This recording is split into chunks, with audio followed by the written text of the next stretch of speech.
Okay. Should be all right momentarily. Just a second here. Let's get Joe Rayo back on. Isn't this fun? I appreciate everybody's patience. This is what happens sometimes when you're live streaming. It goes dead on you, and that's kind of where I'm at right now. So, come on, Facebook. Give me load. And yes, please do move at a glacial pace. Thank you, Mike Leona.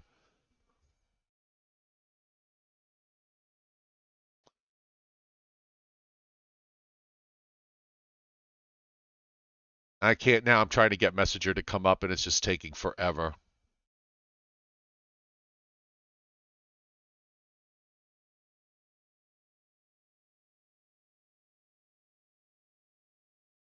Oh, man.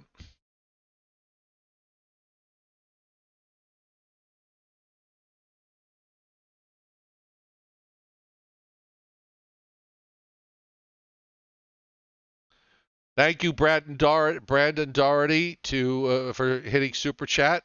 Most appreciated. I am. Where'd it go? I'm trying to open Messenger up. Hold on.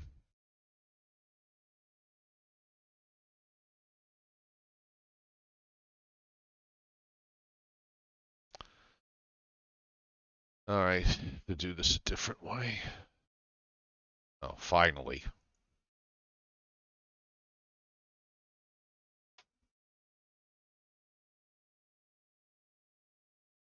Okay, so we'll just wait for Joe Rayo here. I know this is the most. I know it does seem like John Charles. I use Windows 3.1.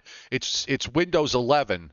Okay, and this has started happening ever since Microsoft did their last update, which is so typical of them.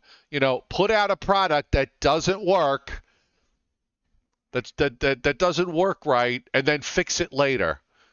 Which is so typical. Typical. Okay, Rayo's here. Hi. I, Hello. we haven't had one of those in about 10 days. I don't know why. I don't know what sets it off. But hopefully it won't it won't happen now. So And now you know why I ignore those comments on my computer every so often when it says, "Why don't you switch to Windows 11? Windows 11 is great.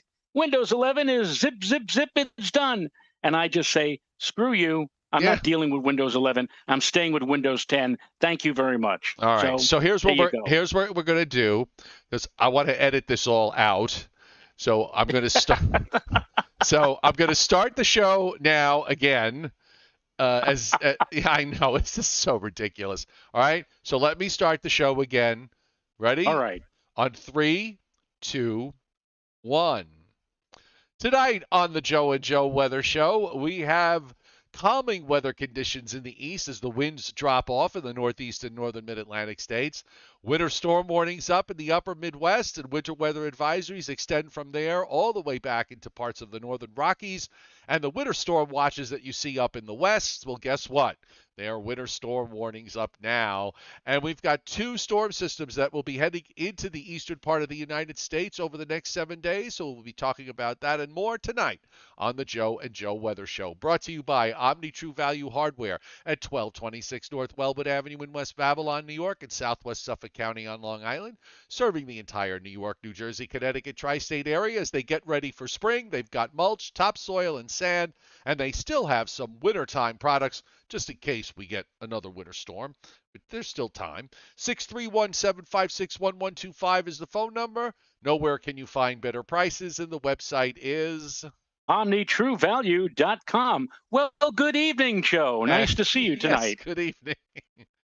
Okay, so yes, we had another one of these crashes. Last time it was about 35 minutes into the show. I will tell you this: if it happens again during the show, I ain't setting it up again. So we'll just call it a night.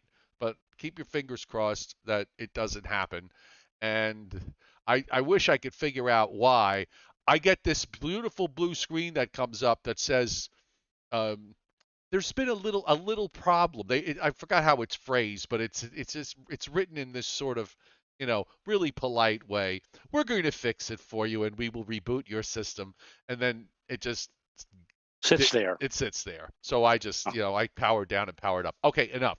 So let's talk about what's coming up because we have this blocking pattern, and if we're ever going to see, this whole idea back weeks ago, we were talking about that it looked like the kind of winter where we would just have to wait all winter long for the one chance for something of size. And now that we have this blocking pattern, of course, we're at March 8th now, so we're talking about this coming weekend. Every day goes by, every day that ticks by, the odds of a big snowfall go lower and lower and lower. But we do have this first snow system for Friday night and Saturday.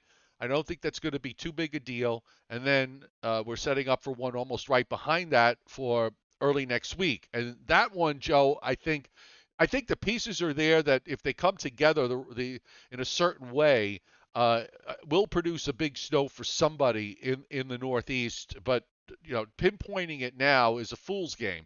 But I kind of thought that the potential was there. I think so too, Joe, and I'll tell you why.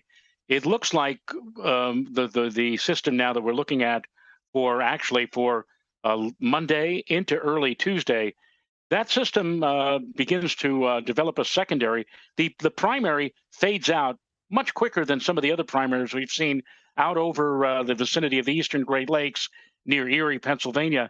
Then the secondary starts getting revved up near the Cape Hatteras coastline early on Monday. Now, that storm, that secondary, is well to the south of the tri-state area and gives it a chance to start revving up and gives it a chance to develop into something that could very well have major impact on us, or maybe somewhere along the mid-Atlantic, or maybe even up into portions of New England.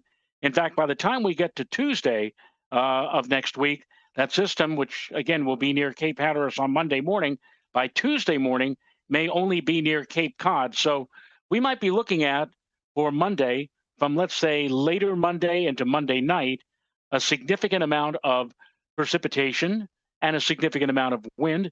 And the question will be, and it might be early in the ball game to consider this, but the question will be, of course, what type of precipitation? It seems to me along the coastal plain, we might have more of a rain pattern, but maybe inland rain and or snow. Again, these are questions. We're talking about something that's now almost a week away. Yeah, there's a So lot. we should There's a lot at play here. we need to concentrate first on the Friday night and Saturday, Right, of early course. Saturday event, and Of see course. what goes on with that. And of course, what that does is ultimately going to impact the one behind it because it's all part of this very complex block that we have. So why don't we just get right to it and show everybody what we're talking about here? So let's run through what's going on now, and then we'll get on to the maps. And everybody keep your fingers crossed. Appreciate everyone's patience, by the way, with the earlier crash. Welcome to those of you on the chat board. Welcome those of you who are lurking behind the scenes on the Joe and Joe Weather Show. We're on every night, Monday through Thursday at 7:35, and on Saturdays and Sundays we are on at 11 a.m., although I got a feeling we may be on this Friday just to cover this weather system.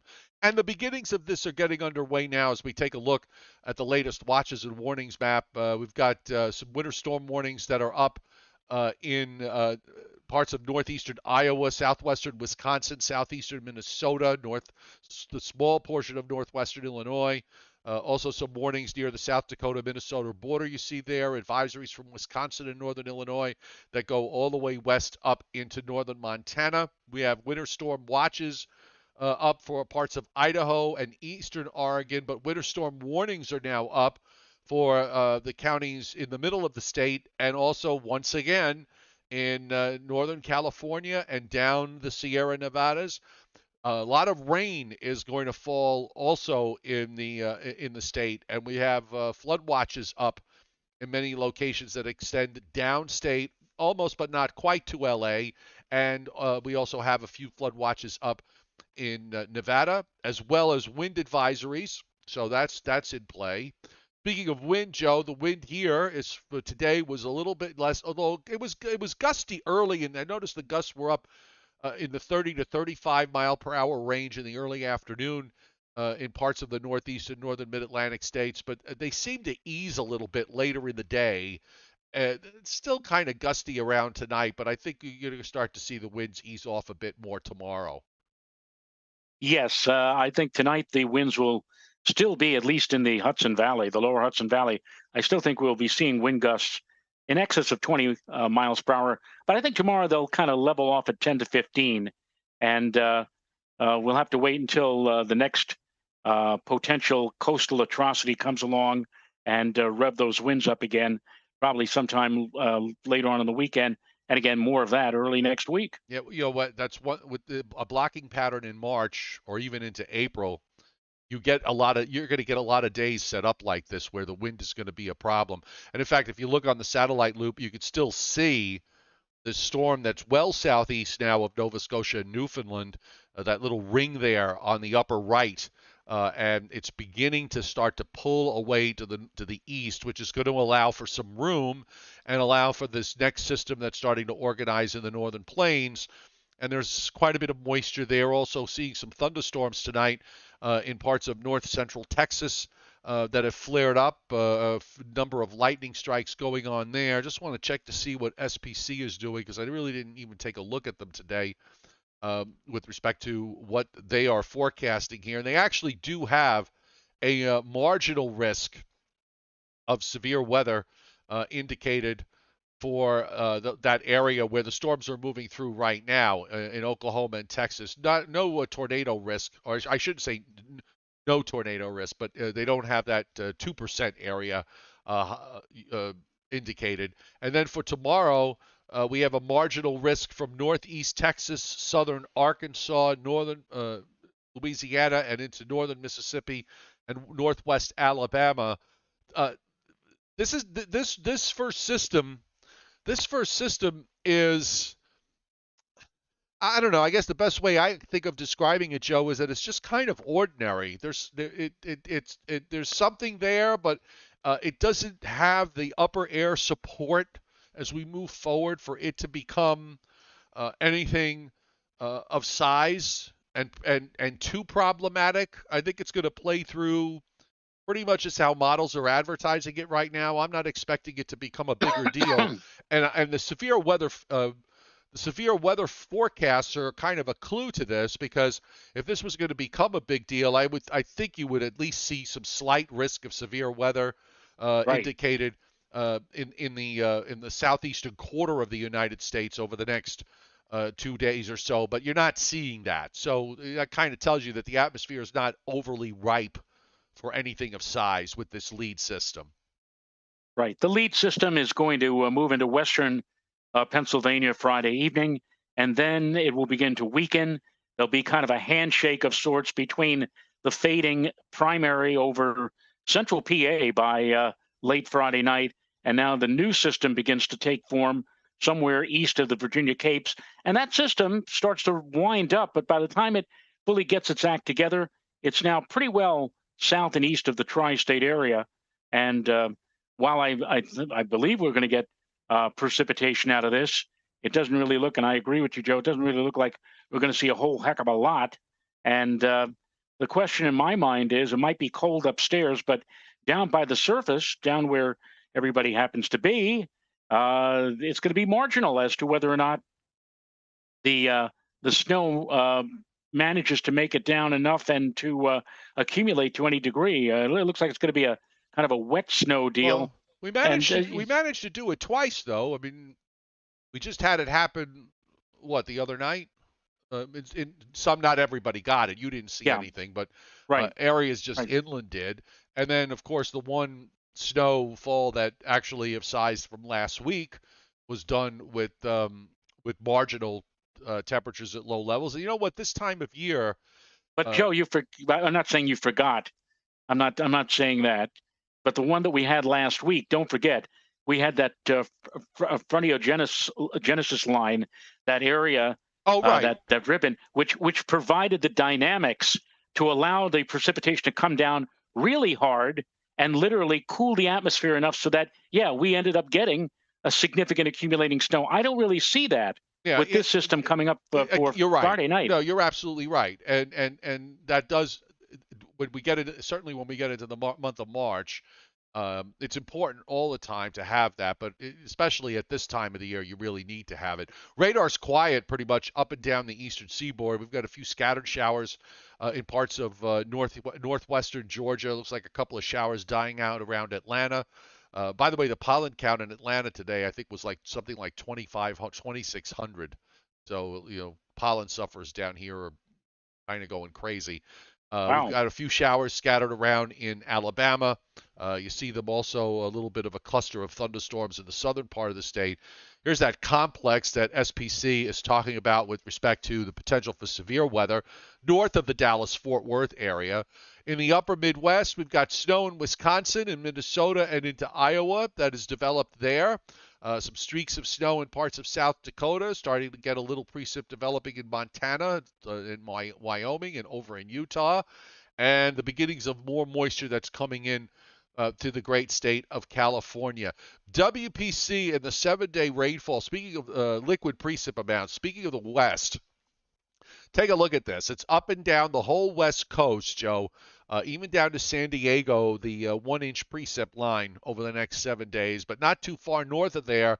We're talking about several to, in some places, as much as 10 inches of rain along the coast Crazy. over the next 7 days. And in the Sierra Nevadas, this is going to be interesting to see. Now, I have no idea about how I mean, I know about the geography out there, but in terms of the topography and how it works when you get a lot of snow and then you put rain on top of it, do they get flooding in the Sierra Nevadas? I don't know. I don't know what the history of that is. So I'm going to leave that to the Weather Service offices out there. They obviously know what they're doing. But WPC, Joe, that's a stripe, that yellow stripe there in the Sierra Nevadas is 15 to 20 inches of liquid precip. And and Wow. and not all of that, yeah, and not all of that is going to be snow. Um, uh, in some places there, much of it is good. The lower elevations may see more rain than anything else. So,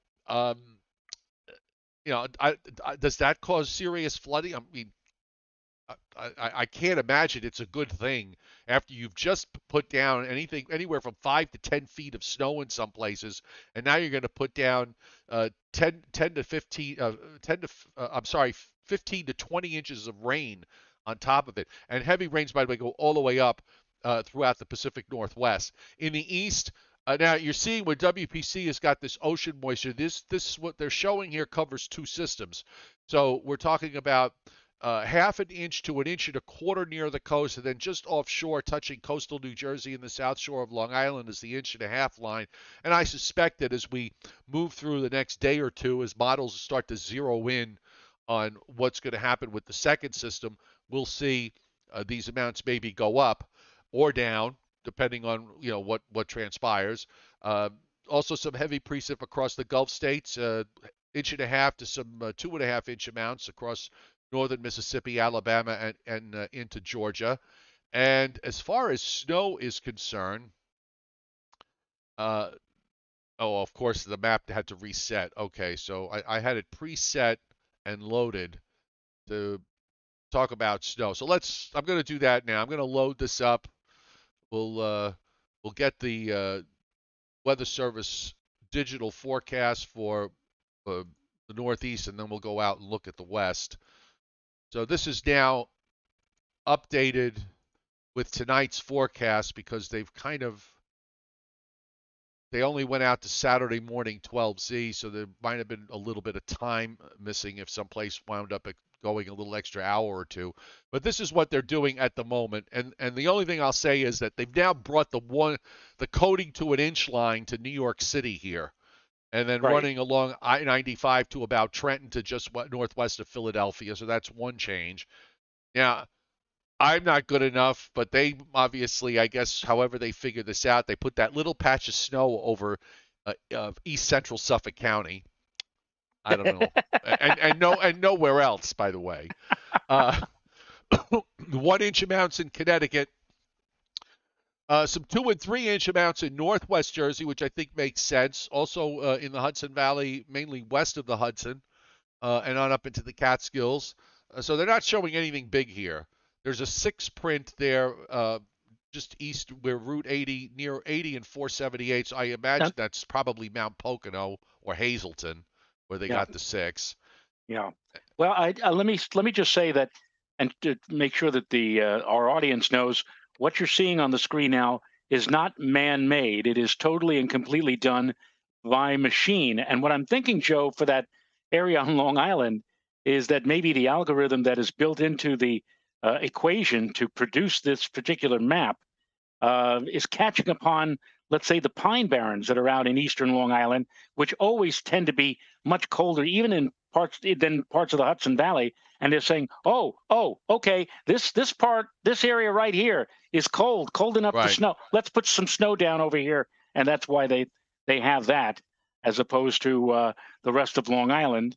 I'm just guessing. Yeah, you're probably right, and I'm thinking tomorrow morning you'll probably see a map that should better reflect what's going to be going on. Some higher amounts, by the way, in southwestern New York of 4, 5, 6 inches there. We'll move it out into the Great Lakes states where we've got these advisories and these winter storm warnings up, and you can see amounts here of 6, 7, 8 inches. They've got a 4 print for Chicago, an 8 print for Milwaukee. Let's see. I can't see Windsor, which is on the Canadian side of Detroit. They've got a 5, so I guess they got 5 for Detroit. Madison in Wisconsin at 6. Minneapolis at 8 as we go further to the west. Pierre, South Dakota with a 5. Bismarck, North Dakota also with a 5. There's a few 9s and 10s here near the Minnesota-Dakota state line. And then we go out to the west, which is pretty much covered everywhere over the next. This is, by the way, through Saturday evening. I have to go wider here, so virtually most of the west, except the places where you wouldn't expect any snow anyway, they are showing some pretty big numbers in Idaho. Those yellow streaks are 32 inches or more. You've got a couple of those streaks in Idaho and also in the Cascades, and then of course our friends in the Sierra Nevadas that know nothing about, nothing other than double-digit snow amount prints or even triple-digit snow amount prints. The way things have gone out there, so pretty for March for today, March 8th, and this is a forecast. This isn't too shabby as far as snow activity is concerned. No, and in fact, we all remember 5 years ago already, Joe. 5 years.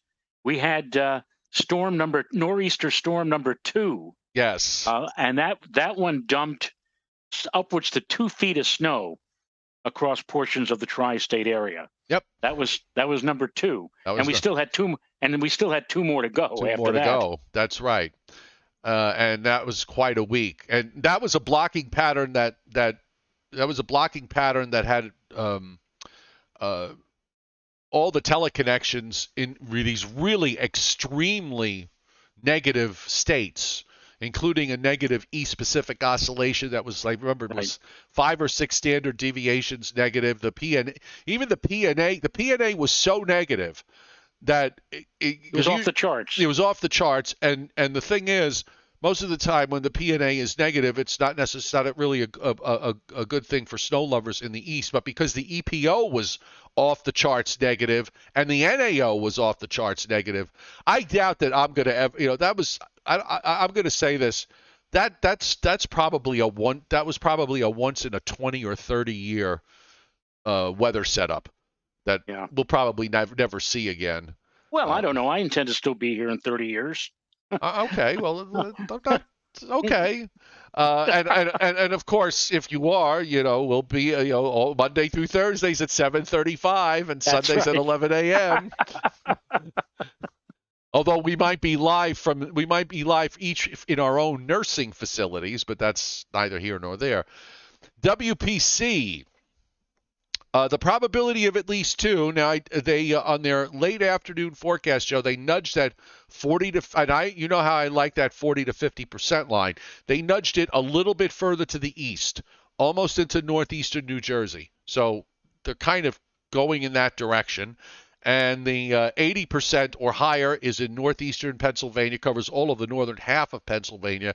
And of course, you see the dark red, which is certitude of almost of 100% probability for at least two, and that stretches across Wisconsin and Michigan, Wisconsin, into Minnesota and Iowa, and into North Dakota. And of course, as I widen it out so we could take a look at the West, it is pretty busy out here with big snow amounts. I'm going to put the probability for at least 12, and the Cascades, the Sierra Nevadas, the mountains in central and northern Idaho, very low probabilities of 10%, 10 to 20% in Wisconsin, in southern Wisconsin, including Milwaukee, by the way, and in eastern Michigan, which it looks like Detroit is just out of that 10 to 20% for at least 12, and you're not going to see anything in the Northeast. I didn't expect to. And I think you're going to probably see WPC play around here in the long range on their snow forecast with a probability of at least a few. So this is Saturday into Sunday. Load. Thank you so much for loading. Put the state borders on so we can see. This is Saturday into Sunday, into northeastern North Dakota and Minnesota. Sunday into Monday, some snow in the Appalachians there. There you go. And so 10 to 30%, and also back up into Wisconsin. Then Monday into Tuesday, they have the southern edge of 10 to 30. I'm going to be curious to see if they pull this a little bit further to south based on today's day run European, which they did not see when they drew this map. The 10 to 30, the southern edge there, southern Connecticut, northwest New Jersey, 30 to 50 up in the Catskills and points north, and also in the Berkshires and White Mountains in New England. But that's going to be my clue to see where their head is going when their next forecast comes out a little bit before midnight, which I can promise you I will not be staying up for. Well, that's Saturday night before you all go to bed. Set that clock ahead 1 hour, and when you do that, you're going to set all the weather data ahead 1 hour as well. And that's why Joe is not going to stay up, and neither will I. I mean, it would have to be something exceptionally interesting for me to be so curious as to stay up until 2:15 or 2:30 in the morning. I used to do that. I don't do that anymore. So I'll wake up the next morning. And, I certainly didn't have to do it this year.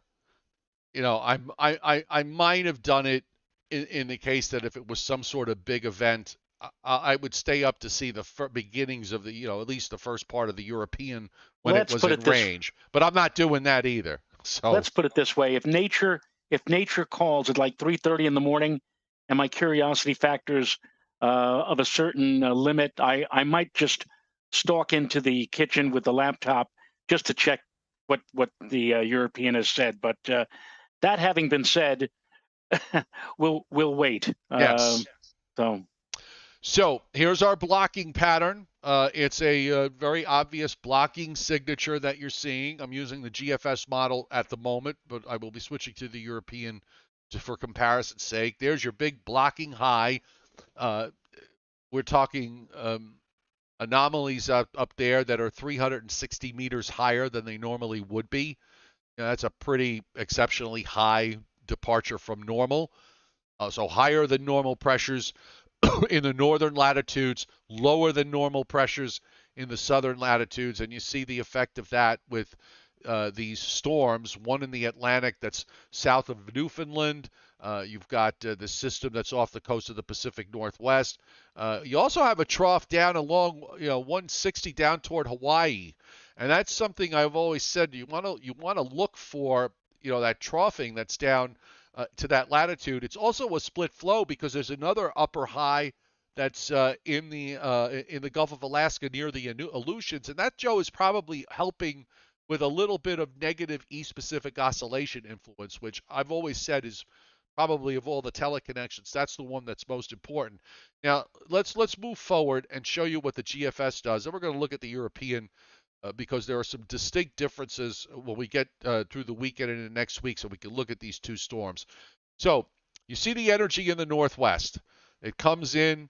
There's a shortwave trough that is from northwestern North Dakota to Iowa on early Friday morning that breaks away, forms this cutoff low that moves across Pennsylvania off the New Jersey coast, and it keeps moving southeast, which is another reason why, Joe, that we're not going to see much from this first thing. You'd want this upper low when it's here in the central Great Lakes. You'd want to see it dive down towards, say, Virginia or North Carolina, and then Right. lift up northeastward offshore between the Delmarva Peninsula and Cape Cod, somewhere in there.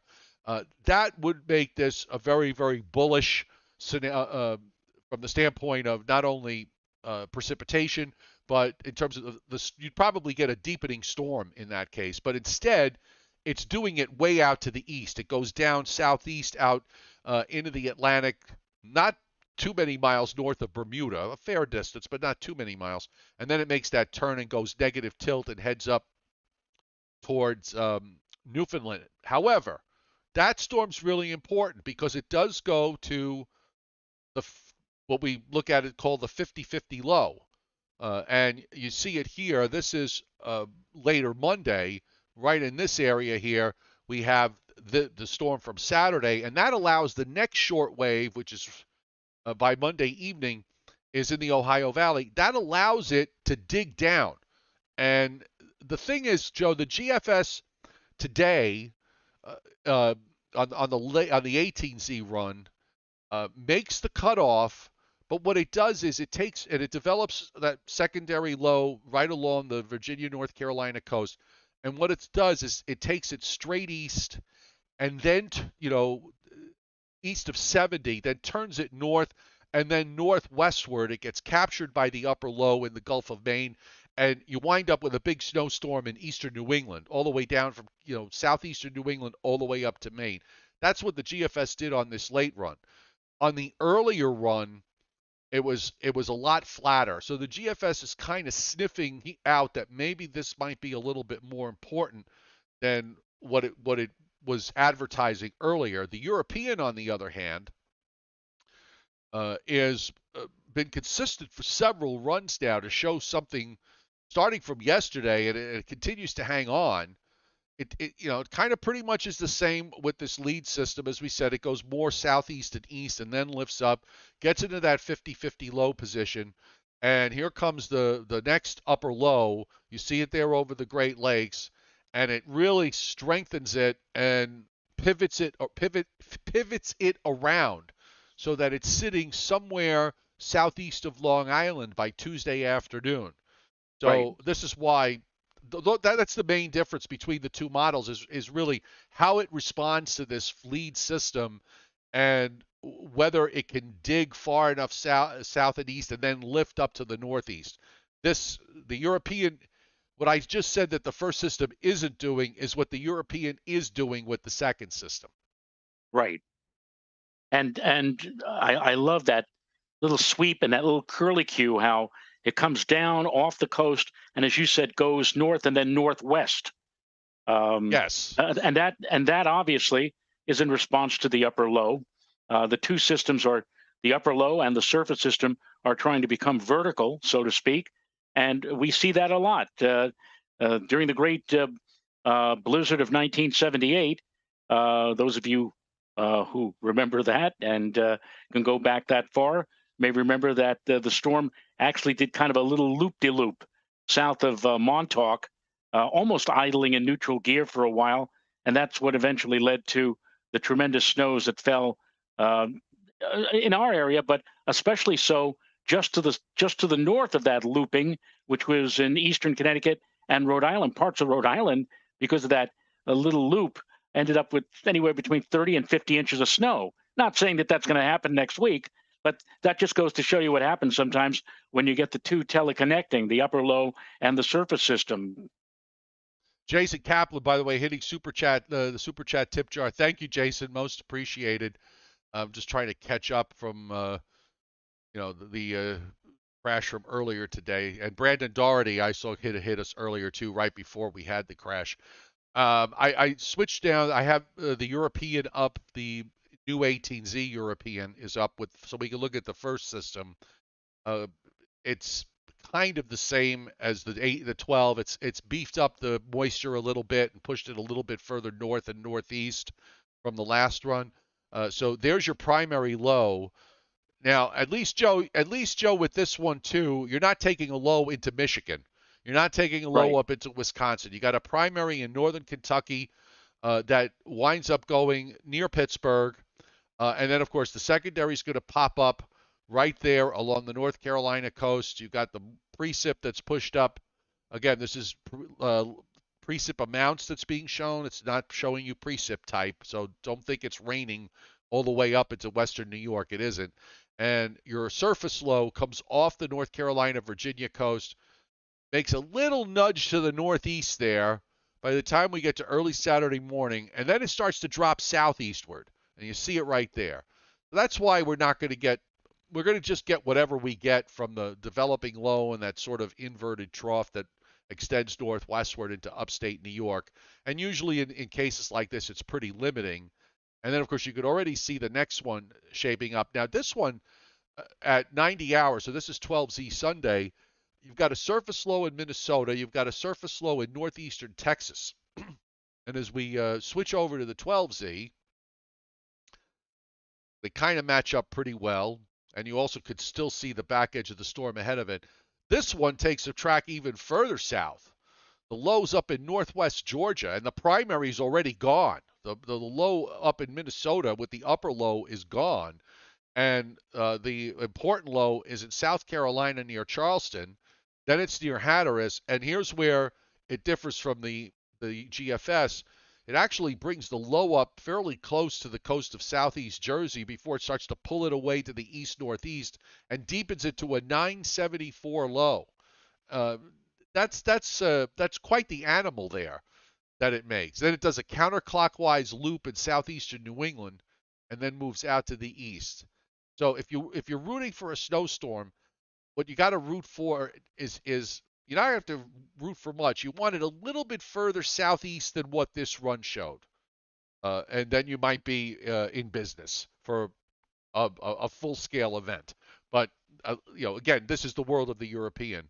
I mean, but it is, Joe, very. I mean, it does really deepen this down to a 970 here near Now, Nantucket. if you allow me to, or if you would share my screen. Yes, I'm gonna do that. I'm gonna take a chance that it doesn't crash. All right, go ahead. Okay, are we in sharing mode? I think we are. You are. All right, so Shall we? Surely. Hang on. Oh, I see what's wrong. Your screen shrunk, so I have to. Okay, now there we go. Now, I mentioned this earlier about the frontogenesis, the omega, the area of dynamic upper atmospheric energy here. And let me just, now this is, I want to just make sure I have the correct times here. So this is 0Z Thursday. Let's fast forward now. This is the European, I should add. Why isn't anything moving? Come on, move. Nothing is moving. What's wrong here? Click your mouse on the thing and then hit the arrow key. That usually gets it. Yeah, well, let me just, boom. There we go. And I want to make sure this is 12Z. All right, it is. And all right, so I'm moving things along here. I want to show all of you that with the system that we're looking for Friday night, this is Thursday afternoon. Here we go, 12Z Friday.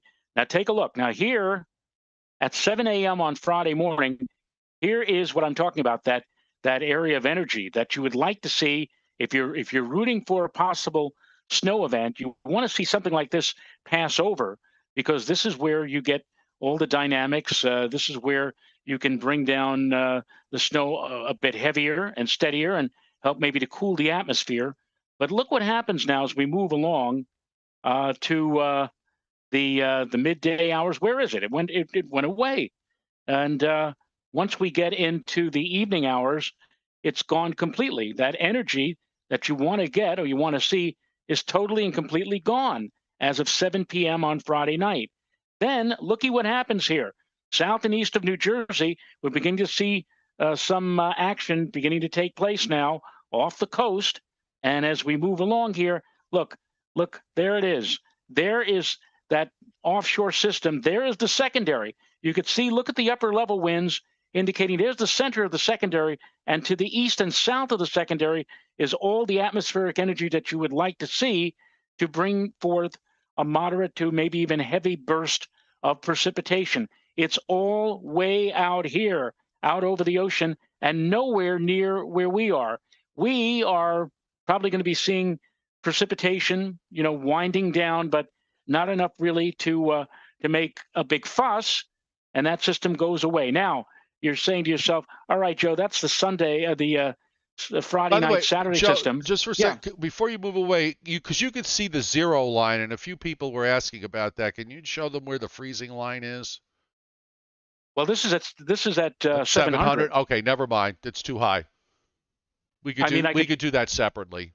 Yeah, I could show you using thermodynamics. All right, it gives you 2 meters. Go ahead, keep going with the F-Gen. Okay, now for next week, the Monday system, and that's the one that we've been talking about, shows a little bit more promise. You can begin to see, here we are, 12Z Monday, off of the Delmarva coastline. You begin to see some of that energy beginning to take form as the secondary begins to wind up.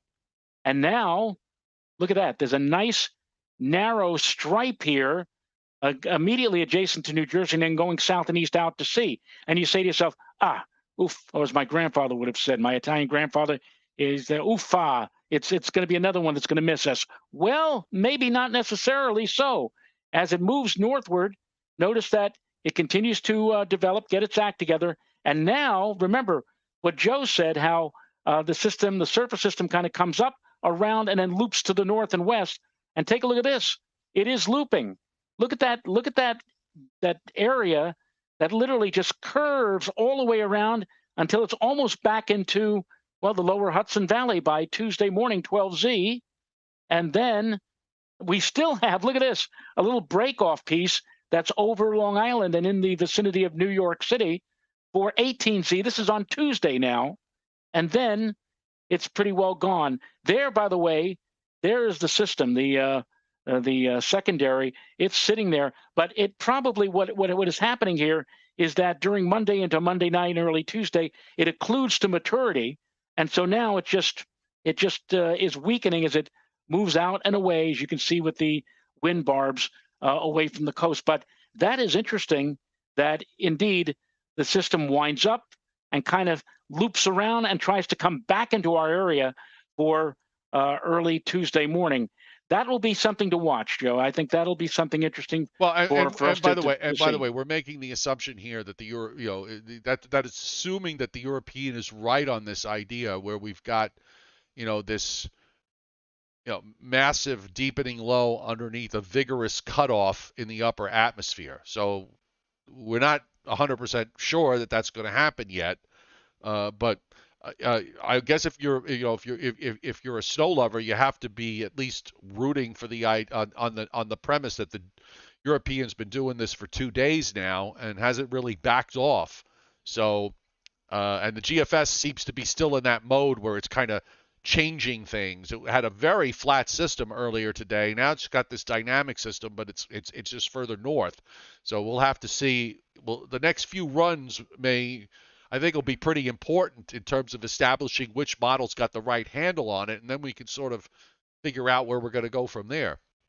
And take a look now. This is, somebody asked for the 32. Now this is 2 meters. This is what, 6 feet above the ground or whatever. Right. This is about as close. This is about as close as you're going to get to a surface temperature. This is the European again. 0Z Saturday. This is 7 p.m. on Friday night.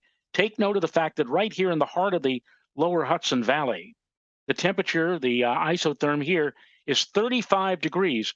The 32-degree line is way up here toward Timothy Veltman land up in the Albany area. And from here to here, 32 to 35, and then 35, and right along the coast of Long Island, the Jersey Shore, we have 40-degree temperatures. So even though it's going to be cold up top, well below 540 thickness for snow, as it's coming down into, now this again is according to the European, a milder airflow. So what we may end up seeing is big, wet, slushy flakes. But with these temperatures, if you take these at face value, there isn't going to be very much in the way of accumulation, save for maybe colder surfaces like car tops and grass. But you say, Joe, wait a minute, that's 7 o'clock on Friday. How about later in the night? How about, let's say 1 a.m. on Saturday? Well, by 1 a.m. on Saturday, the 32-degree line is still even north of my area. The lower Hudson Valley, for the most part, is between 32 and 35. And just south of Long Island is the 40-degree line. So this is a relatively warm, low level in terms of temperatures. So again, the question here is how much can stick? Maybe sticking again to the colder spots, but this doesn't necessarily look like. Go to 7 a.m. I'm just kind of curious as to.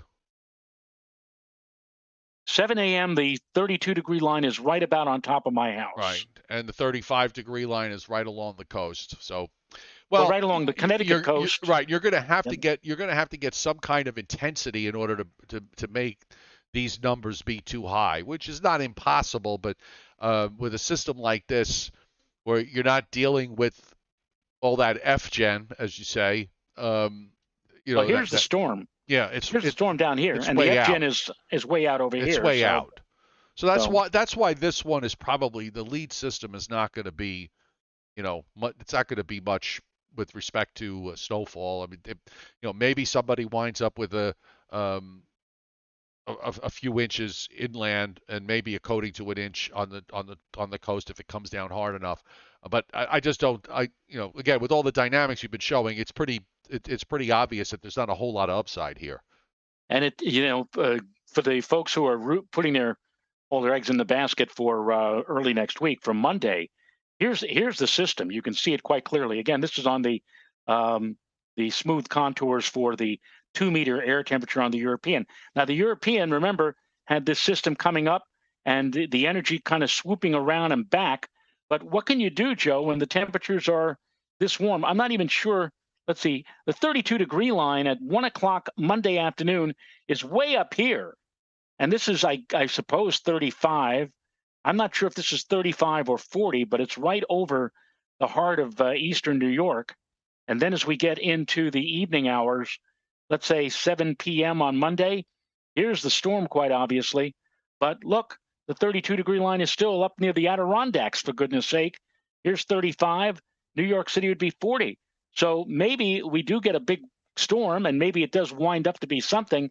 But it looks like, at least based upon this, the low levels of the atmosphere are so warm that this could be more rain than anything else. It's pretty tucked in here. It's still pretty fairly tucked in.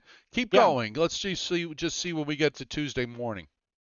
Okay, well, here's 1 a.m. on Tuesday. Now the 32-degree line is down. Look how wide, by the way, the isotherms are, from 32 to 35. That's not out of the question that in this corridor between 35 and 32, there could be some wet snow falling.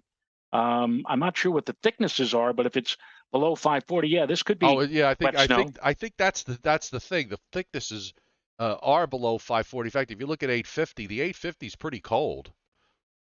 Well, we can do that by going to lower dynamics and taking a look at the 850 temperature.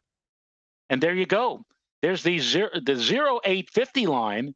Here's all this mishmash of F-gen to the east of us. But here's the 0 line of the 850. This is the -3 line. So basically, it's all going to be cold up top. And it's just going to be a matter of trying, maybe if we can get some of this F-gen in here to cool the lower layers to get some snow. And that would be, again, for late Monday or Monday night. So it's interesting. It poses an interesting scenario, more interesting, I think, than what we're looking at for Friday night and Right. early Saturday. And it's Wednesday. We've got a long way to go for models to maneuver in all sorts of different directions, I guess. So, Yes. I don't know that we could really say much more with respect to all of this. But yeah, let me get myself back on the screen here so we can be together again. Oh, Now so I I have we've to got stuff to watch, which is better than not having stuff to watch.